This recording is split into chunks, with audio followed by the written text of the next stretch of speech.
Hey guys, how you doing? You get spoiled. You get like I'm actually like on top of vlogging, but I feel like things are happening that I want to talk about. So yay! Anyway, um, so I've just sort of been reflecting on the last 20 sort of for probably like 30 hours, and just like humanity as a species. And seriously, Austin, you never come for cuddles except apparently when I'm vlogging. Anyway, um. So last night we had the launch of CrewDragon, of CrewDragon, SpaceX's CrewDragon. I didn't realize how far along the program they were. I thought they were still like a good few months, if not more, away from actually being able to actually launch the vehicle, but they did. So they launched it with Ripley on board to all the sensors and stuff, and I just got to absolutely nerd out last night because I got to watch everything that was happening. It was so cool. It was just so epic to watch, and then to watch the first stage come back down and land on the boat, and like that was just so cool. I really felt like a little kid again. And just seeing that, the excitement of actually seeing, and just seeing humanity and what it's capable of achieving, and being able to like going back to reaching for the stars again. Because completely side tangent for a moment. Like Latin is a language I've always loved and always been fascinated by and always wanted to learn. I remember getting a Latin dictionary for my 18th birthday. I think it was my 18th birthday. I think a Latin dictionary from my parents. Anyway, but one of the first things that I learnt in Latin, even before I had an actual Latin dictionary of my own, was per ardua ad astra, which is the Royal Air Force motto, which loosely translates to through work to the stars, or through work you reach the stars.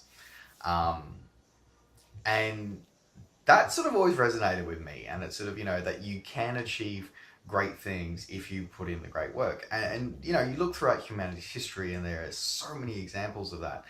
And just every now and again I sort of look at it and go, did we what have we lost that? Every now and again I sort of think, did we lose that as a people, as a species? Did we lose that? And then you have moments like last night when the Crew Dragon launched. It was awesome. And then tonight when Crew Dragon docked with the International Space Station, it was like automatic, and it's remote, and it's so cool and exciting, and I'm like, yay, this is so cool. Science, space, science, cool stuff. Yeah, it just really sort of gave me hope. And then there are other moments like today, when I had to go do some shopping today because I had to, like, one of the things that got broken in my move was my vacuum cleaner, so I've been having to go get a vacuum cleaner. So I did my look online. I went, okay, I'm going to get this model from Kmart. Cool, no worries. Does the store nearby have stock? Yes, it does. Fantastic. Went out. It didn't.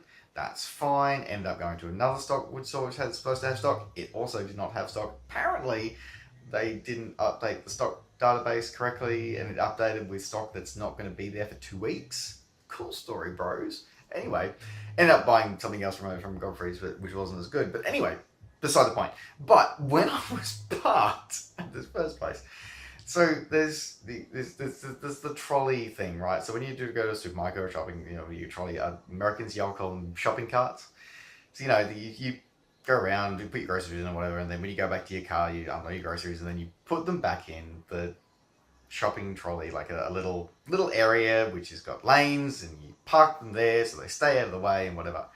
So somebody, when I was parking my car, somebody had taken their shopping cart and their shopping trolley back to the area where you put them, where you leave them, except instead of putting them inside the chute where you're supposed to, and there was plenty of room to put it there, they put it beside it to fill it, which then blocks the parking space. And I'm like, really? Really? Like, we've got, on one hand, we've got the human race that can put, a robot on Mars, that we've got, we've got probes, have left the solar system. We've got, we've put men on the moon. We've now about to, Americans are doing, a private company is now just, launched, like, is going back into space. Like, that's so cool. So awesome. And then we've got that. And I'm like, I despair for our race. I really do. Our species. I despair for our species. I really do. Anyway, so I just thought it was just one of those ironic things. It made me despair, but made me chuckle at the same time. But yeah, I just wanted to say, yeah, I was just so exciting. And that's the thing is like STEM is so cool. Like art is so cool as well. Don't get me wrong. I'm an artist, but STEM is so cool and this cool stuff. And also STEM gives like creative people like me stuff like we can do things of like we can think of things and be like, hey, wouldn't it be cool if we do this? And we throw it in like a STEM engineer person and they go, maybe we can do that. Like, you know. And that's the thing. Mad scientists in films and books, they're not mad scientists. They're actually mad engineers. Just remember that. Because there's no science being done. It's all engineering. Anyway.